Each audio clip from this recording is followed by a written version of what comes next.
Yeah, I mean, I feel like, overall, our year has been really solid except for winning.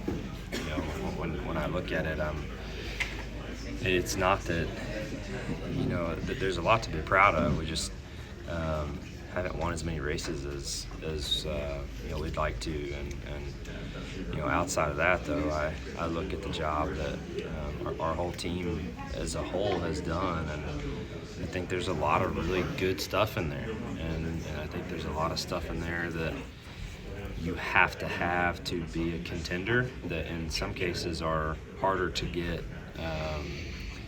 that a lot of teams are not fortunate enough to have, and I just feel like that's because our team has a lot of depth and a lot of experience, and we're thankful to have that. We just need to find that little bit to win some more races and make that happen. So like I said, I'm proud of a lot of things that we've done, and I think that we're I still feel like we're in a good spot and very capable, and I look forward to the next 2 weeks. If you're in a must-win situation at Martinsville, given your strength there and the organization's strength, you think you can close the deal? I'm all about Homestead right now, so I'm not worried about Martinsville, and that's next week. So I hadn't got to that point yet. Chase, when you're in school and you got to do well on a test to get through the class and all, and you think if you focus too hard on it, you end up failing.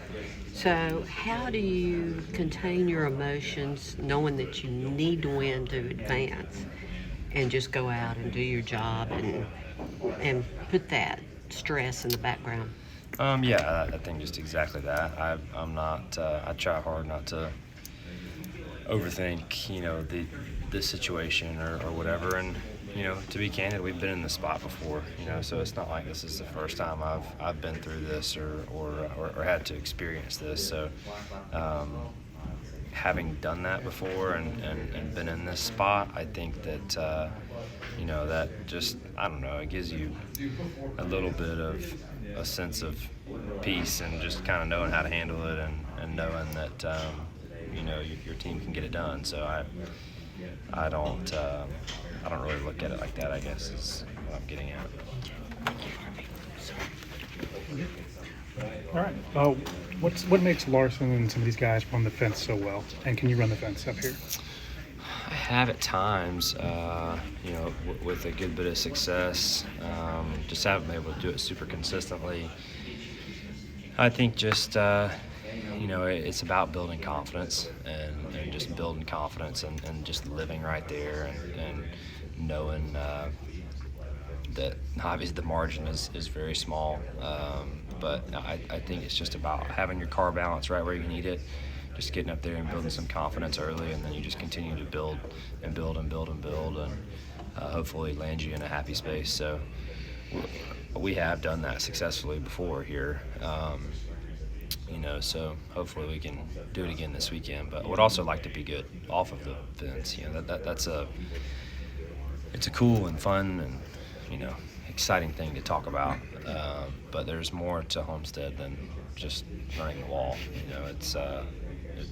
There's a lot more to this racetrack, and there's also a lot of pace off the wall too. So you can be smart and have a good day and do the things that you need to do to position yourself well without putting yourself at risk for the entire race.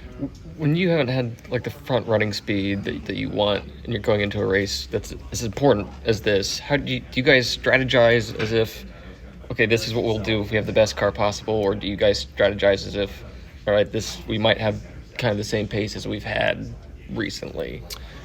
We don't really. I mean, you're not going to sit down and strategize things when you don't know what the situation is. So it's all about car performance and pace and balance, and that is the center point of our conversation throughout the week. And when you get here and you kind of get your report card there in practice and you see how you stack up in qualifying, that then decides what your race is going to look like based on where you're starting in most cases.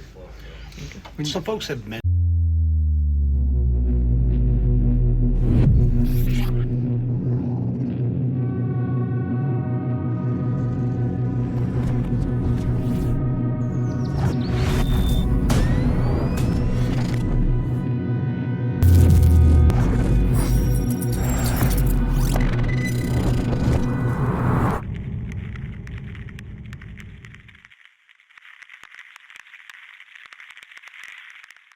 Trenton Worsham with Frontstretch.com. Come back for more great racing videos. And if you like us, don't forget to hit the subscribe button.